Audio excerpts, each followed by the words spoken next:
Shout out to Adrian Thomas for sending me this story. And this figure keeps coming up a lot. And that's the figure of 16 trillion. Now, 16 trillion came up when they said that's how much on the low end black people should receive in reparations. Then I did that video about Citigroup and saying that black people literally had $16 trillion over the course of 2 decades from 2000 to 2020 be taken away from us due to the GOP. Now you have $16 trillion coming up again, because according to this article I'm going to read from CBS News, it says that the pandemic has cost the American people $16 trillion. Now, mind you, this pandemic really didn't kick off until March.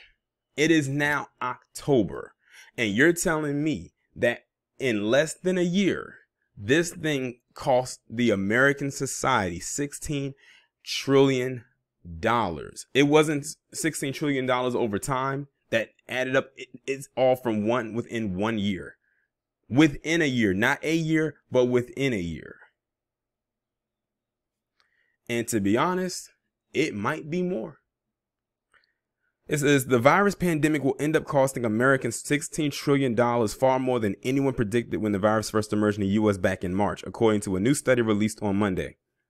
The study, published in the Journal of the American Medical Association, was co-authored by former Treasury Secretary Lawrence Summers and Harvard University economist David Cutler. Summers was also a top economic advisor to Presidents Barack Obama and Bill Clinton and is a former president of Harvard. Their estimated cost includes a theoretical estimate for the value of human life and is spread out over the next decade. It also relies on an estimate that the eventual U.S. death toll from the pandemic will more than triple by the end of next year. Now, mind you, right now, it's in the hundreds of thousands as far as the death toll. They said triple by the end of 2021. Like I said, we're not out of the woods yet, but not by a long shot when it comes to this thing. It says, but $16 trillion is still an eye-popping number and underscores the long-term impacts of the novel virus and the U.S.'s inconsistent attempts to contain it. The study is listed in the medical publication as a viewpoint and does not appear to have been peer-reviewed. The virus is the greatest threat to prosperity and well-being of the U.S. has encountered since the Great Depression. If the study is correct, the virus' eventual impact could be 4 times the size of the damage done by the 2008 housing bust and subsequent Great Recession. The total cost of the pandemic, including more than 10 weeks of near total lockdown across most of the country, which caused the GDP in second quarter to drop by more than a third, will eclipse the money the U.S. has spent on every war since September 11, 2001, including those in Afghanistan, Iraq, and Syria. That's insane. They're saying that this thing is worse than stuff that happened way back before we were even born, even all the way up to what happened with September 11th and all those subsequent wars that followed it. It costs more than all of that. That's because this was a global thing for the most part, but it says this is what's going to cost the American people because we have the most casualties. That's wild.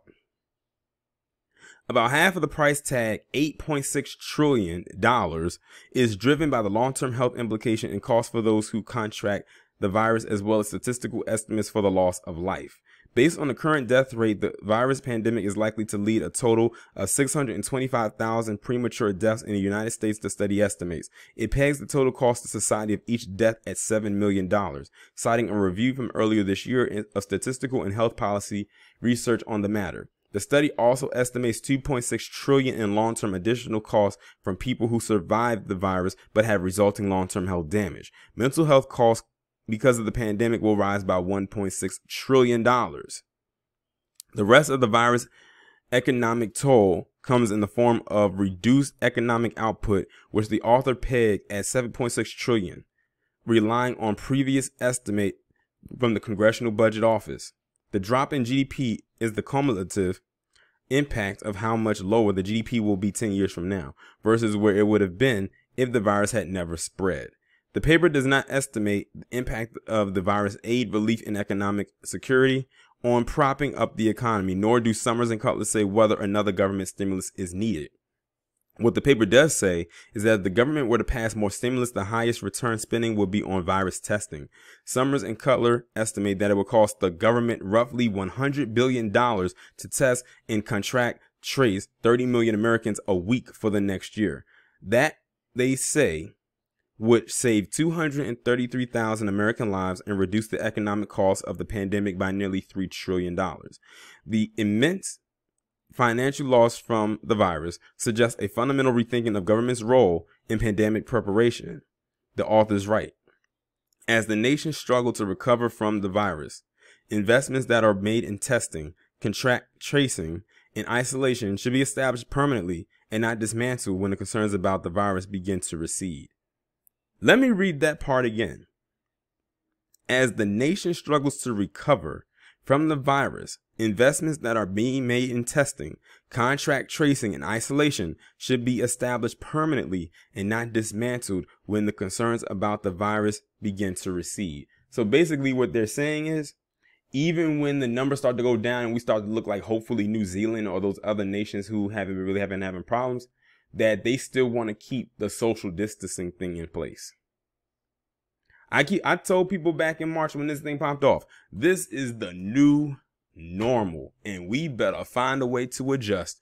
But something tells me many will not be able to. Look at those individuals who wanted to quote unquote kidnap governors and mayors and all of that. They gonna really lose their minds. The Summers and Cutler study is one of a number on the virus that was published by the Journal of the American Medical Association on Monday. Another study found that the deaths from the virus in the U.S. are likely 50% higher than being officially reported, putting America's death toll above 300,000 rather than more than 200,000 that is being reported.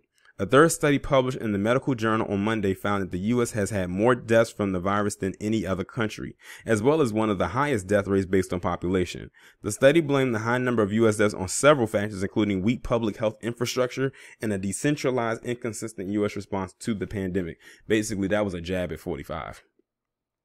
The Journal on Monday also published a viewpoint that calls for an increased investment in communities of color, given that those communities have been hit harder in terms of infection rates and the economic loss during the pandemic. They keep saying that, but it's like, we know why they're saying it. And they still not going to get us to take that vaccine.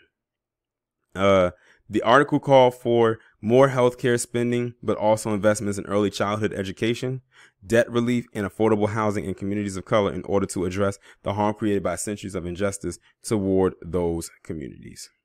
It's funny they keep saying that, but it's PC that keeps saying that it's a hoax and they're the ones that end up dying or getting it or what have you. I've done quite a few PPPs, triple Ps about this. But yeah, $16 trillion, that's no drop in the bucket. That's a lot of money. I keep telling y'all, when you think about $1 trillion, do you know how much it takes to get to $1 trillion? I don't have to lay it out for you, but that's a lot of money that they had to dole out in less than a year behind this. And like I said, it might be more than that. And truth be told, it will be more than that as time continues to go forward. But y'all let me know what y'all think about this down in the comments.